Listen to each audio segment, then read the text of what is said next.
Le jour où ma femme a obtenu sa promotion, elle m'a remis les papiers du divorce. 4 ans plus tard, je les lui ai rendus. La bouteille de champagne reposait, non ouverte, sur le comptoir de notre cuisine, de la condensation perlant sur son verre vert foncé. Je l'avais acheté ce matin-là, un Dom Pérignon millésimé, le genre dont Sarah disait toujours qu'il était trop cher pour une occasion ordinaire. Mais aujourd'hui n'était pas une occasion ordinaire. Aujourd'hui était le jour où ma femme allait enfin entendre parler de la promotion qu'elle poursuivait depuis 3 ans. J'ai ajusté les bougies sur la table à manger pour la 3e fois, en vérifiant ma montre. 7h30 du soir. Elle était en retard, mais c'était normal. Le travail de Sarah chez Hartwell & Associates avait toujours exigé de longues heures, et j'avais appris à être patient. C'était cela le mariage, après tout, soutenir les rêves de l'autre. Mon téléphone a vibré. Enfin, ne m'attends pas pour le dîner. Quelque chose d'imprévu est arrivé au travail. Sarah. J'ai fixé le message, ressentant la piqûre familière de la déception, mais je l'ai repoussé. Elle était sous une telle pression. Une fois qu'elle aurait obtenu cette promotion au poste de vice-présidente principale, les choses se calmeraient. Nous en avions parlé, de la façon dont nous allions enfin commencer à essayer d'avoir des enfants, peut-être faire ce voyage en Italie que nous planifions depuis notre lune de miel il y a 7 ans. La porte s'est finalement ouverte à 10h47 du soir. Je m'étais endormi sur le canapé, et les bougies s'étaient consumées jusqu'à la base. « Sarah » ai-je appelé en me frottant les yeux. « Comment ça s'est passé ?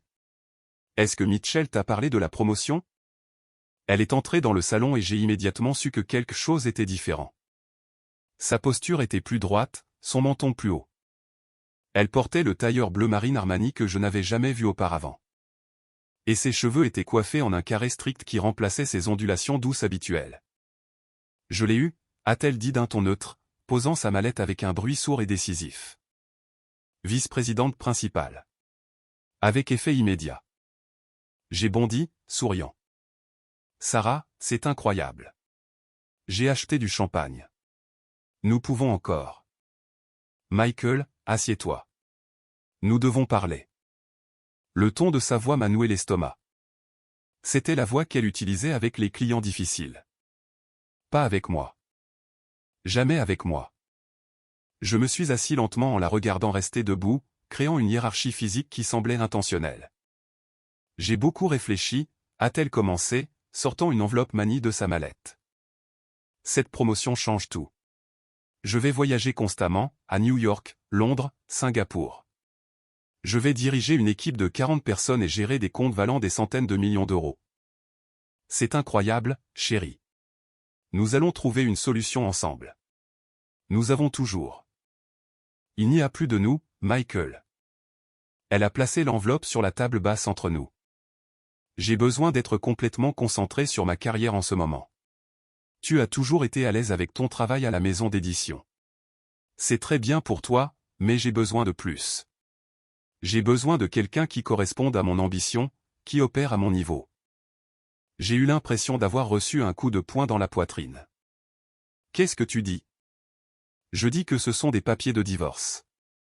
Je les ai fait rédiger par mon avocat la semaine dernière après avoir eu la confirmation de la promotion. Elle parlait comme si elle présentait une proposition commerciale, chaque mot mesuré et clinique. Je t'offre l'appartement. Il est payé. Tu peux garder la Honda.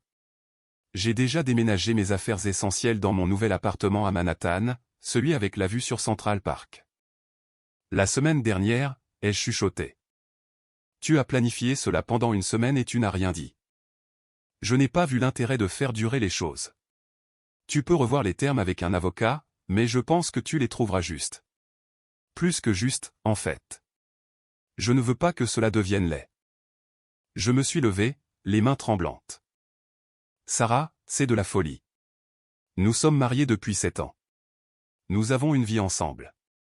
Tu ne peux pas tout jeter à cause d'une promotion. Pour la première fois, une émotion a traversé son visage, mais c'était de l'irritation, pas de la tristesse. Je ne jette rien. Je choisis mon avenir. Peut-être que si tu avais montré ne serait-ce que la moitié de la motivation que j'ai, les choses seraient différentes. Mais tu t'es toujours contenté de te laisser porter. J'ai besoin d'un partenaire qui me pousse vers l'avant, pas de quelqu'un qui me retient. Je ne t'ai jamais retenu. Ma voix s'est brisée. J'ai soutenu chaque nuit de travail tardive, chaque dîner manqué, chaque plan annulé. J'ai cru en toi. Et j'apprécie cela, Michael.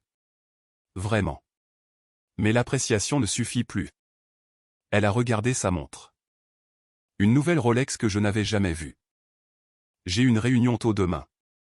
Je préférerais que tu puisses signer ces documents dans la semaine. Mon avocat te contactera. Elle s'est tournée vers la porte, puis s'est arrêtée. Pour ce que ça vaut, tu es un homme bien. Tu rendras quelqu'un de très heureux un jour. Quelqu'un qui veut une vie simple et tranquille. La porte s'est fermée derrière elle avec un léger clic qui a résonné comme un coup de feu dans le silence. Je suis resté là pendant un long moment, fixant l'enveloppe manie sur la table. La bouteille de champagne reposait toujours sur le comptoir, non ouverte. Les bougies avaient fondu en flaques de cire. Et quelque part dans les ruines de ma vie, une petite voix têtue a chuchoté, « Souviens-toi de ce sentiment.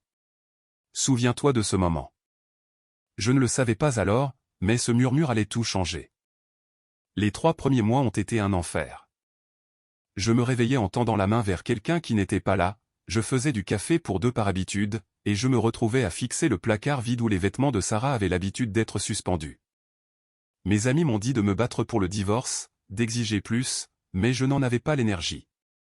J'ai signé les papiers, j'ai gardé l'appartement et la Honda, et j'ai regardé mon mariage se dissoudre comme du sucre dans l'eau. Mon frère Jake a pris l'avion depuis Seattle quand j'ai cessé de répondre à ses appels. Il m'a trouvé mal rasé, entouré de boîtes de plats à emporter, faisant un marathon d'émissions de cuisine à 2:00 du matin. « D'où Jésus, Michael ?» a-t-il dit en ouvrant les rideaux que j'avais gardés fermés pendant des semaines. « Il faut que ça s'arrête. » Elle a jeté ses temps comme si cela ne signifiait rien, ai-je marmonné. Elle a dit que je n'étais pas assez ambitieux, que je la retenais. Jake s'est assis lourdement à côté de moi. Alors prouve-lui qu'elle a tort. Quoi? Tu m'as entendu. Elle pense que tu te laisses juste porter. Montre-lui. Montre-toi de quoi tu es réellement capable. Il a attrapé la télécommande et a éteint la télévision. Tu es assis sur ce manuscrit de roman depuis 5 ans. Tu as ce plan d'affaires que tu as esquissé sur des serviettes en papier. Tu as joué la sécurité parce que Sarah aimait ce qui était prévisible. Eh bien, Sarah est partie. Qu'est-ce que tu veux? La question m'a frappé comme de l'eau froide. Qu'est-ce que je voulais? Pendant 7 ans, j'avais façonné ma vie autour de la carrière de Sarah, de son emploi du temps, de ses ambitions. J'avais pris le travail stable chez les éditions Hartwell parce qu'il offrait des horaires réguliers et de bons avantages. J'avais mis mes propres rêves dans un tiroir étiqueté pour plus tard. Ce plus tard était arrivé. Cette nuit-là, j'ai sorti mon manuscrit, un roman à suspense sur lequel je travaillais depuis l'université. Je l'ai lu avec un regard neuf, grinçant des dents sur certaines parties, surpris par d'autres. Il avait besoin de travail, de beaucoup de travail, mais il était bon. La structure était solide. J'ai également trouvé ce plan d'affaires sur serviette, un concept pour une plateforme numérique qui connecterait directement les auteurs indépendants avec les lecteurs, en éliminant les intermédiaires de l'édition traditionnelle. C'était ambitieux, peut-être fou. Exactement le genre de choses que l'ancien Michael aurait eu trop peur de tenter. Le lendemain matin, j'ai appelé ma patronne aux éditions Hartwell et j'ai donné mon préavis de 2 semaines. « Es-tu sûr de cela, Michael ?» a demandé Martha, l'inquiétude dans la voix. « Le divorce, tu ne devrais peut-être pas prendre de décisions importantes en ce moment. » Je n'ai jamais été aussi sûr de rien dans ma vie. Je me suis lancé dans ma nouvelle vie avec une intensité qui m'a surpris. Je me réveillais à 5:00 du matin pour écrire avant de passer mes journées à apprendre la programmation et le développement commercial par moi-même. J'ai travaillé avec des auteurs indépendants, j'ai assisté à des réunions de jeunes entreprises et j'ai présenté mon idée de plateforme à quiconque voulait bien l'entendre. Mon meilleur ami de l'université, Ramon, croyait suffisamment en la vision pour me rejoindre en tant que fondateur. Il s'occupait de l'aspect technique tandis que je me concentrais sur le contenu et les relations avec les auteurs.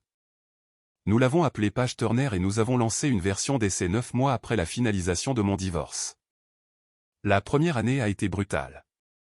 Ramon et moi avons travaillé depuis mon appartement, vivant de nouilles instantanées et de café, versant chaque centime dans le développement.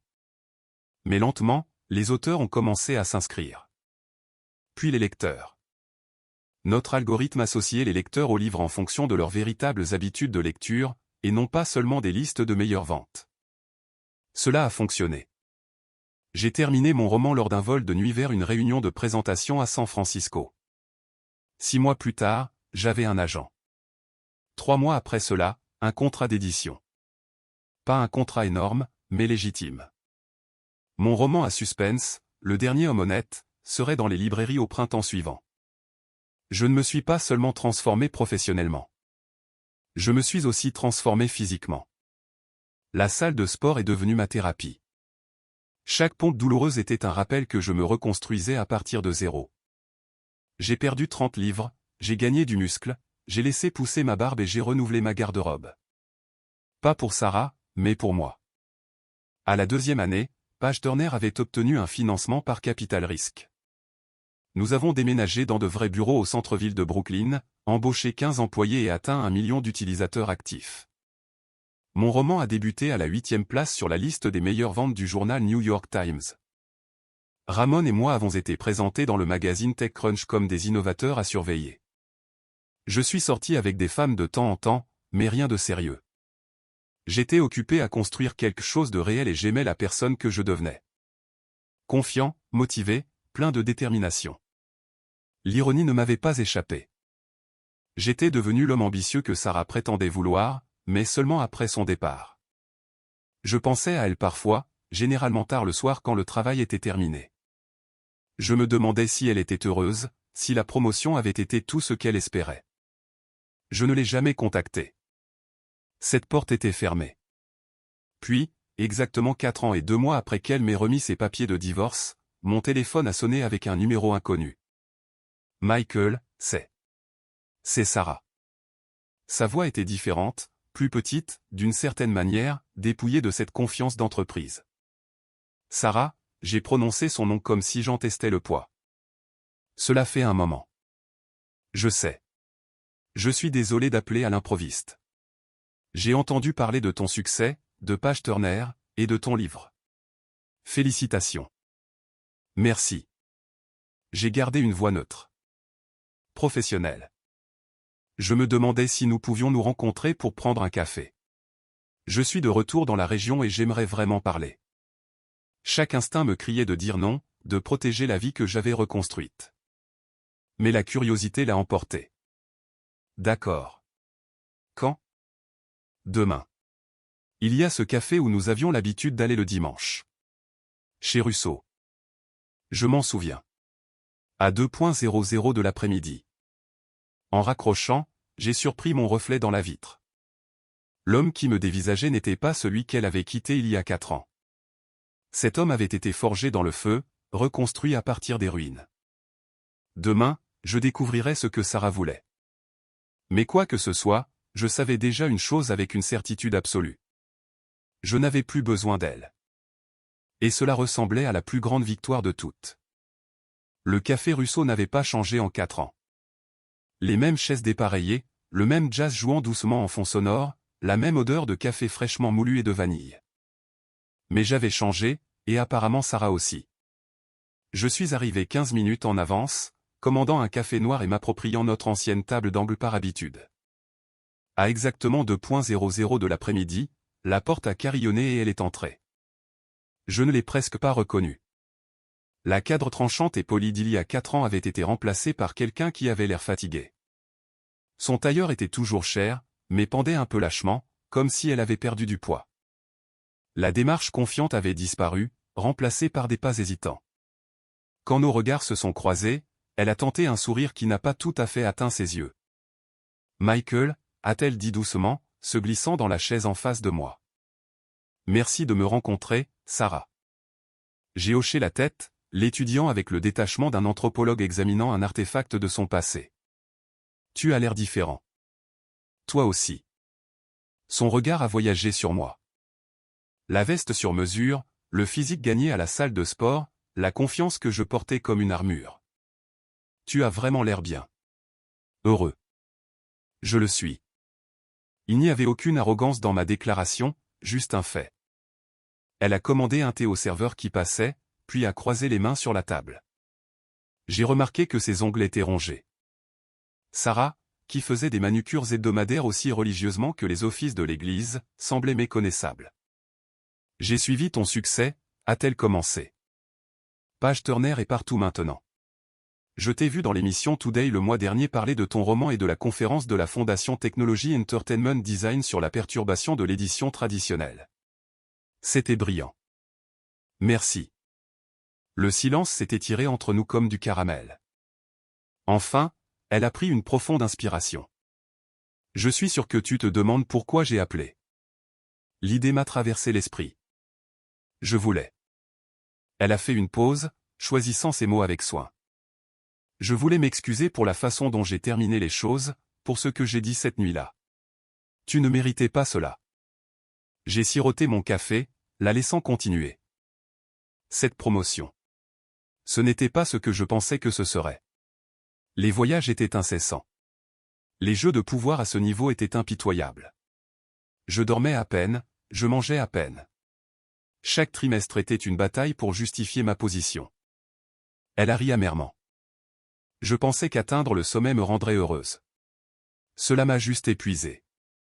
Que s'est-il passé, ai-je demandé, une curiosité sincère perçant mes défenses. Hartwell & Associates a fusionné avec une entreprise londonienne il y a 18 mois. Ils ont restructuré et j'ai été poussé vers la sortie.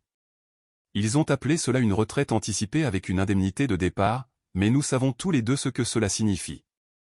Elle a remué son thé d'un air absent. J'ai 42 ans, Michael, et je recommence pratiquement à zéro. L'industrie pense que je suis soit surqualifié, soit trop cher pour les postes disponibles. Je suis désolé de l'entendre, ai-je dit. Et étonnamment, je le pensais. Il n'y avait aucune satisfaction à l'avoir brisé. J'ai fait du travail de consultante, mais ce n'est pas. Elle a laissé sa phrase en suspens, puis a rencontré mes yeux directement. J'ai fait une erreur. Te quitter a été la plus grande erreur de ma vie. La voilà. La vraie raison de cette rencontre. Sarah. S'il te plaît, laisse-moi finir. Elle s'est penchée en avant, l'urgence s'insinuant dans sa voix. J'étais tellement concentré sur l'ascension des échelons que je n'ai pas vu ce que j'avais déjà. Tu étais gentil, d'un grand soutien, stable. Tu aurais été un père extraordinaire. Nous aurions pu construire quelque chose de réel ensemble. Nous avions construit quelque chose de réel, ai-je dit doucement. Et tu l'as démoli le jour où tu as obtenu ce que tu voulais. Je sais. Des larmes ont brillé dans ses yeux. Et je l'ai regretté chaque jour. Quand j'ai vu ton succès, comment tu t'es épanoui sans moi, cela m'a fait réaliser à quel point j'étais une idiote. Tu n'as jamais été le problème, Michael. C'était moi. Elle a tendu la main de l'autre côté de la table, sa main planant près de la mienne. Je sais que je ne le mérite pas, mais je demande s'il y a une chance, une possibilité que nous puissions réessayer, recommencer. Nous étions bien ensemble autrefois. J'ai regardé sa main, puis son visage, le désespoir mal masqué en espoir. Il y a 4 ans, j'aurais tout donné pour entendre ces mots. J'avais passé des mois à imaginer un scénario où elle réalisait son erreur et revenait. Mais c'était un Michael différent, un homme qui mesurait sa valeur par l'approbation de quelqu'un d'autre. Te souviens-tu de ce que tu m'as dit cette nuit-là, ai-je demandé. Tu as dit que j'étais trop à l'aise, que je ne correspondais pas à ton ambition, que tu avais besoin de quelqu'un qui opérait à ton niveau. Elle a grimacé. J'ai été cruel. Je suis tellement désolé. Non, tu as été honnête. Brutal, mais honnête. Et tu sais quoi? Tu avais raison. La confusion a traversé son visage. Quoi? Je me laissais porter. Je jouais la sécurité, je vivais petit. J'avais des rêves que j'avais trop peur de poursuivre parce que le rejet faisait moins mal que l'échec. Ton départ, autant il m'a détruit, autant il m'a libéré. Il m'a forcé à devenir celui que j'ai toujours été capable d'être. Alors tu comprends, a-t-elle dit avec espoir. Nous avons tous les deux fait des erreurs. Nous avons tous les deux grandi. Peut-être que maintenant. Sarah, pourquoi veux-tu que je revienne? Vraiment? Elle a cligné des yeux. Parce que je t'aime. Parce que nous étions heureux. L'étions-nous, les jeux interrompus doucement. Où étions-nous à l'aise? M'aimais-tu ou aimais-tu avoir quelqu'un qui ne faisait aucune exigence, qui ne te mettait jamais au défi, qui s'intégrait parfaitement dans les marges de ta vie? Ce n'est pas juste. Peut-être pas. Alors, réponds à ceci. Serais-tu assise ici si tu étais toujours vice-présidente principale chez Hartwell & Associates? Si tu parcourais toujours le monde en gérant ces énormes comptes? Le silence était accablant. C'est bien ce que je pensais, ai-je dit. Tu ne me veux pas, Sarah. Tu veux la stabilité à laquelle tu as renoncé. Tu veux quelqu'un pour te rattraper parce que tu tombes. Mais je ne suis pas un filet de sécurité. Michael, s'il te plaît. Je suis passé à autre chose. Je vois quelqu'un. Le mensonge est sorti facilement parce qu'il protégeait quelque chose de vrai. Ma nouvelle vie, ma paix durement gagnée. Elle est agent littéraire. Intelligente, drôle, ambitieuse à sa manière. Nous nous poussons l'un l'autre à être meilleurs. Ce n'était pas entièrement un mensonge. Je fréquentais Emma de manière informelle, bien que rien ne soit officiel.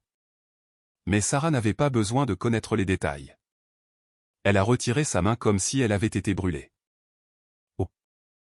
J'espère que tu trouveras ce que tu cherches, ai-je dit, en le pensant vraiment.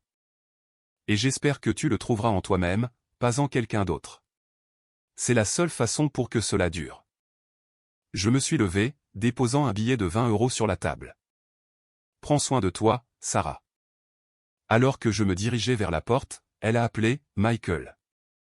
Je me suis retourné. Je suis vraiment fier de toi, pour ce que ça vaut. J'ai hoché la tête une fois, puis je suis sorti dans le soleil de l'après-midi. Mes mains tremblaient alors que je marchais vers ma voiture, mais c'était de l'adrénaline, pas un chagrin d'amour. J'avais affronté le fantôme de mon passé et découvert qu'il n'avait plus de pouvoir sur moi. Mon téléphone a vibré. Réunion avec la directrice exécutive de l'entreprise Amazon confirmée pour la semaine prochaine. Elle veut discuter de l'acquisition. Nous parlons de 8 chiffres, mon ami. J'ai souri, tapant en retour, je suppose que nous devrions préparer nos avocats. Il y a 4 ans, Sarah m'avait remis les papiers du divorce le jour de son plus grand triomphe. Aujourd'hui, je lui avais remis quelque chose de bien plus précieux, une conclusion. Mais notre histoire n'était pas tout à fait terminée.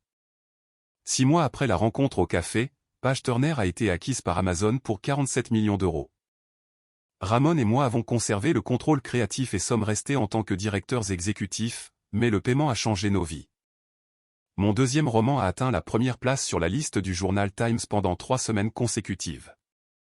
Et Emma, que je fréquentais de manière informelle, est devenue résolument plus qu'une simple fréquentation. Elle a emménagé dans l'appartement que j'avais partagé autrefois avec Sarah, m'aidant à effacer enfin les derniers fantômes de ses murs. La vie était belle, mieux que belle, extraordinaire.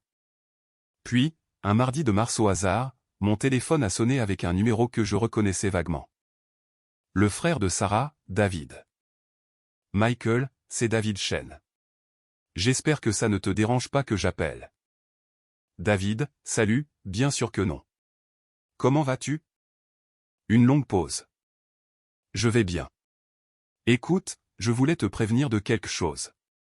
À propos de Sarah. Mon estomac s'est noué. Est-ce qu'elle va bien? Physiquement, oui. Mais... Il a soupiré lourdement.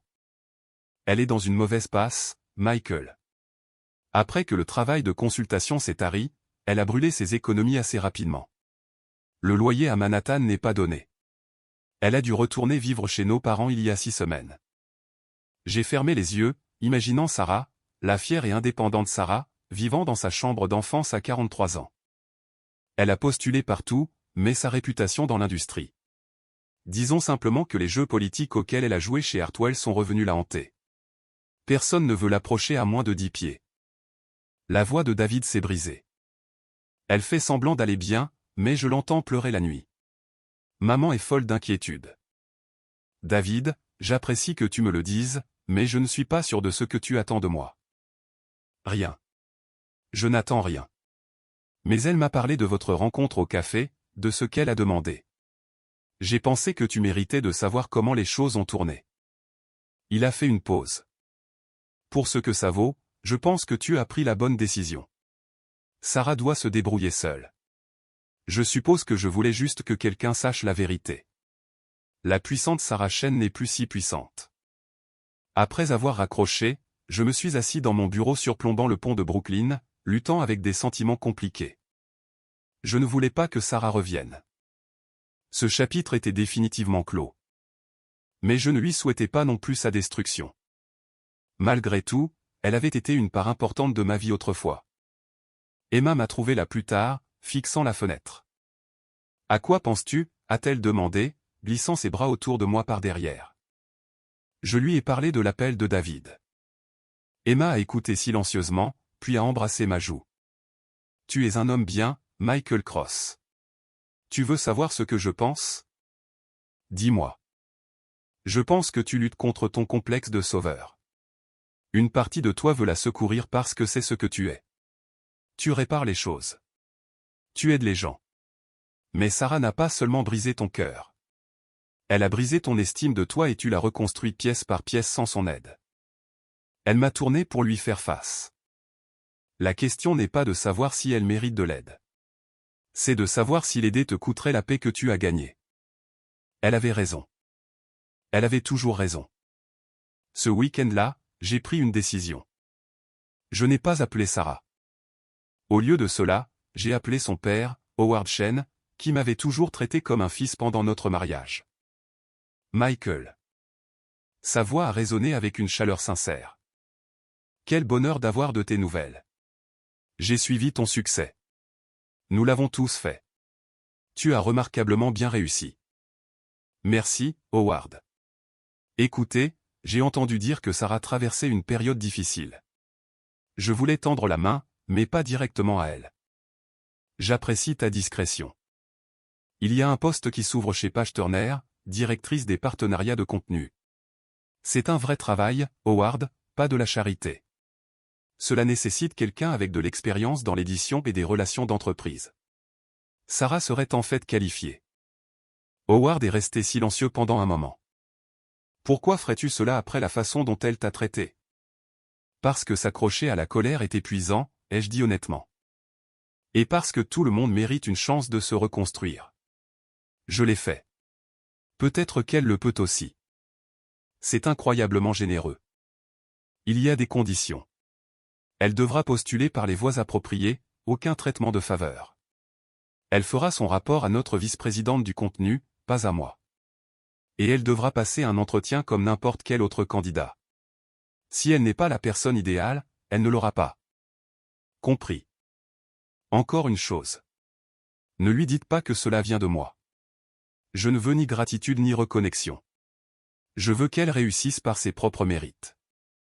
Après avoir raccroché, Emma a serré ma main. Tu viens de donner une bouée de sauvetage à ton ex-femme. Non, ai-je corrigé. Je lui ai donné une opportunité. Ce qu'elle en fera ne dépend que d'elle. 3 semaines plus tard, Ramon a passé la tête dans mon bureau. Développement intéressant. Sarah Chen a postulé pour le poste de directrice du contenu. Elle est qualifiée sur le papier. Dois-je l'éliminer pour éviter les drames?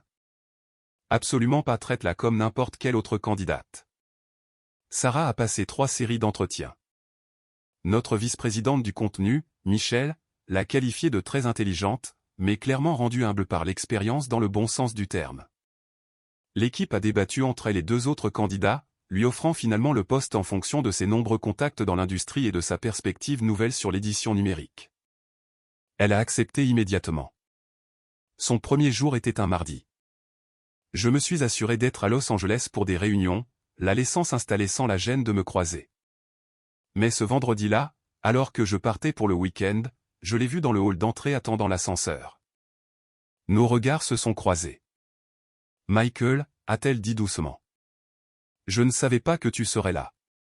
Je pensais. Je voyage beaucoup, ai-je dit d'un ton neutre. Félicitations pour le poste. Michel dit beaucoup de bien de toi. Merci. Elle a hésité. Je veux que tu saches que je n'avais aucune idée que tu travaillais ici quand j'ai postulé. Ton nom n'est pas sur le site internet, et les nouvelles de l'acquisition mentionnaient que tu avais pris du recul pour te concentrer sur l'écriture. Quand je me suis présenté le premier jour et que j'ai vu ta photo dans le hall. Elle a ri nerveusement. J'ai failli repartir. Pourquoi ne l'as-tu pas fait? parce que j'ai besoin de cela, pas seulement du travail, de la chance. Et je me suis promis de ne pas gaspiller une autre opportunité en étant fier ou stupide. Elle a croisé mon regard directement. Je suis doué pour ce travail, Michael. Je vais le prouver. Tu ne regretteras pas de m'avoir embauché. Je ne t'ai pas embauché. Michel l'a fait. Et pour ce que ça vaut, j'espère que tu réussiras ici. L'ascenseur est arrivé. Nous sommes entrés ensemble, le silence s'étirant entre nous comme des années. Michael, a-t-elle dit alors que nous approchions de son étage. Merci pour le rôle que tu as joué là-dedans, s'il y en a eu un. Et si tu n'en as pas joué, merci d'avoir construit quelque chose d'assez bien pour que je veuille en faire partie. Elle est descendue au 7e étage, me laissant seul avec mon reflet dans les portes polies de l'ascenseur. Emma avait raison. Aider Sarah ne m'a pas coûté ma paix. Au contraire, cela a affirmé l'homme que j'étais devenu. Quelqu'un qui pouvait offrir de la grâce sans attente, qui pouvait être gentil sans être faible. Mais j'avais encore une surprise dans ma manche. Un dernier mouvement qui fermerait complètement notre histoire. Un an après que Sarah a commencé chez Page Turner, l'entreprise a organisé son gala annuel au Musée d'art métropolitain. C'était une soirée de gala célébrant nos plus grands auteurs et partenaires. Le genre d'événement que l'ancien Michael aurait trouvé intimidant. Le nouveau Michael avait aidé à le planifier. Emma était magnifique dans une robe émeraude qui correspondait à ses yeux. Nous avons posé pour des photos, nous sommes mêlés aux titans de l'industrie et avons ri avec notre équipe. Sarah était là aussi, ayant prouvé qu'elle était un atout précieux pour l'entreprise. Elle avait reconstruit des relations avec de grands éditeurs, obtenu des partenariats que nous poursuivions depuis des années et encadré le personnel subalterne avec une patience inattendue. Elle avait gagné sa place.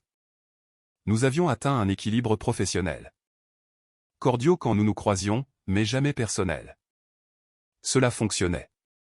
Au milieu de la soirée, je me suis approché du microphone pour prononcer le discours annuel des fondateurs. La pièce s'est tue, des centaines de visages se tournant vers la petite scène. Il y a 4 ans, ai-je commencé. J'étais au point le plus bas de ma vie. Je venais de finaliser un divorce, de quitter mon emploi stable et de décider de tout risquer sur une idée folle. Les gens pensaient que j'avais perdu la tête. Des rires ont parcouru la foule. Peut-être que oui, mais parfois, perdre la tête est la seule façon de se trouver. J'ai croisé le regard de Sarah à travers la pièce. Elle se tenait près du fond, la coupe de champagne figée à mi-chemin de ses lèvres. Ce soir, je veux parler de seconde chance et de justice poétique. Cette entreprise existe parce que quelqu'un m'a dit un jour que je n'étais pas assez ambitieux, que je me laissais porter par la vie. J'ai souri. Cette personne avait raison. Je le faisais. Mais ce qu'elle ne comprenait pas, c'est que l'ambition sans but n'est que du bruit. Le succès sans intégrité n'est que des chiffres sur un écran. J'ai mis la main dans la poche de ma veste et j'ai sorti une enveloppe. Pas n'importe quelle enveloppe, l'enveloppe manille originale que Sarah avait placée sur notre table basse il y a 4 ans. Je l'avais gardée tout ce temps, bien que je n'ai jamais été tout à fait sûr de la raison. On nous a tous remis des choses que nous n'avions pas demandées. Des lettres de rejet, des lettres de licenciement, des papiers de divorce. J'ai levé l'enveloppe pour que la salle puisse la voir. Cette enveloppe contenait mes papiers de divorce. Ils m'ont été remis lors de ce qui aurait dû être un jour de célébration par quelqu'un qui a décidé que je n'étais plus utile à ses ambitions. La salle était silencieuse maintenant, la tension palpable. Emma m'a serré la main pour m'encourager. Je les ai gardés comme un rappel, non pas d'amertume. L'amertume est un poison, mais de transformation. Ces documents représentent le moment où j'ai dû choisir. Rester brisé ou reconstruire en mieux. J'ai choisi mieux. Nous avons tous choisi mieux. J'ai fait un geste vers Ramon, vers notre équipe. Tout le monde dans cette pièce représente ce qui se passe quand les gens refusent de rester à terre. J'ai quitté la scène, me faufilant à travers la foule vers le fond où se tenait Sarah. Son visage avait pâli, et je pouvais voir ses mains trembler. Je me suis arrêté devant elle, l'enveloppe entre nous une dernière fois. Tu m'as demandé une fois s'il y avait une chance pour nous de recommencer, ai-je dit doucement, bien que le microphone sur mon revers transmette mes mots à travers le système de sonorisation. J'avais oublié de l'éteindre, ou peut-être pas. J'ai dit, non, parce que tu cherchais un filet de sécurité, pas un partenaire, mais j'y ai beaucoup réfléchi depuis. Elle avait l'air de vouloir pleurer ou fuir. Je ne pouvais pas dire lequel. Sarah Chen, tu avais raison à mon sujet. Je me laissais porter. J'avais besoin d'être poussé hors de ma vie confortable pour découvrir de quoi j'étais capable. Alors, merci. J'ai tendu l'enveloppe. Ces documents ont changé ma vie pour le mieux. Ils m'ont libéré pour devenir quelqu'un dont je suis fier, quelqu'un d'ambitieux, de motivé et qui a du succès. Toutes les choses dont tu disais avoir besoin. Elle a fixé l'enveloppe comme si elle allait mordre. Je ne te les rends pas avec colère, ai-je continué. Je te les rends parce que j'ai fini de les porter. Ils ont rempli leur fonction. Quoi que nous ayons été, qui que nous ayons été, cette histoire est terminée. C'est moi qui ferme ce chapitre complètement avec gratitude au lieu de chagrin. Lentement, elle a pris l'enveloppe de mes mains. Des larmes coulaient sur son visage maintenant. Je suis désolé, a-t-elle chuchoté, sa voix à peine audible, même à travers l'amplification, pour tout cela. Je sais et je te pardonne, mais plus important encore, j'espère que tu t'es pardonné à toi-même. J'ai souri sincèrement. Tu fais du bon travail ici, Sarah. Continue à le faire. Pas pour moi ni pour personne d'autre. Pour toi. J'ai levé la main et j'ai éteint mon microphone de revers, laissant les mots suivants être juste entre nous. Tout le monde mérite un deuxième chapitre. Tu es en train d'écrire le tien. Fais-en un bon. Puis je me suis retourné et je suis retourné vers Emma, qui a enroulé ses bras autour de moi comme si elle ne voulait jamais me lâcher. La salle a explosé d'applaudissements, non pas pour l'humiliation, mais pour la conclusion, pour le genre d'honnêteté émotionnelle dont les gens sont rarement témoins. Plusieurs personnes s'essuyaient les yeux. Plus tard cette nuit-là, alors qu'Emma et moi étions assis sur le balcon de notre appartement surplombant la ville, elle a demandé « Comment te sens-tu » Léger, ai-je dit, me surprenant moi-même par la vérité de la chose. Comme si j'avais porté un sac à dos plein de pierres et que je l'avais enfin posé. Penses-tu qu'elle ira bien? Éventuellement, elle est plus forte qu'elle n'en a l'air. Et elle apprend que le succès n'est pas une destination. C'est ce que l'on devient en le poursuivant. Mon téléphone a vibré. Un message texte d'un numéro inconnu. Merci ne suffit pas, mais merci pour le travail, la grâce et la conclusion. Tu ne méritais rien de ce que je t'ai donné et tu m'as donné bien plus que ce que je méritais en retour. J'espère pouvoir devenir la moitié de la personne que tu es. Sarah. J'ai montré le message texte à Emma. Elle a souri. Vas-tu répondre? Non. Certaines histoires se terminent par la dernière ligne, pas par un épilogue. J'ai effacé le message et j'ai tiré Emma plus près de moi. Il y a 4 ans, Sarah m'avait remis les papiers du divorce le jour de son triomphe, traitant notre mariage comme une transaction commerciale qui ne servait plus ses résultats financiers. Ce soir, j'avais rendu ces papiers non pas comme une vengeance mais comme une libération pour nous deux. Elle m'avait enseigné une leçon inestimable. Parfois, la pire chose qui vous arrive est la meilleure chose pour vous. La perte qui vous brise peut aussi être le catalyseur qui vous construit. J'avais construit une entreprise de plusieurs millions d'euros, publié des romans à succès et trouvé le véritable amour avec quelqu'un qui valorisait le partenariat plutôt que la hiérarchie. Mais le vrai succès n'était rien de tout cela. Le vrai succès était d'être assis ici en souhaitant sincèrement du bien à mon ex-femme, sans avoir besoin de sa validation ou de ses regrets. J'avais gagné non pas en la détruisant, mais en devenant quelqu'un qui n'avait pas besoin de gagner du tout. Et alors que je regardais les lumières de la ville, la tête d'Emma sur mon épaule, j'ai réalisé que c'était la plus douce de toutes les victoires. Celle où tout le monde a la chance de recommencer. Les papiers du divorce avaient été livrés il y a 4 ans un jour de célébration. Ce soir, ils avaient finalement été rendus lors d'une nuit de libération. Notre histoire était terminée et nos 2 nouvelles histoires venaient juste de commencer.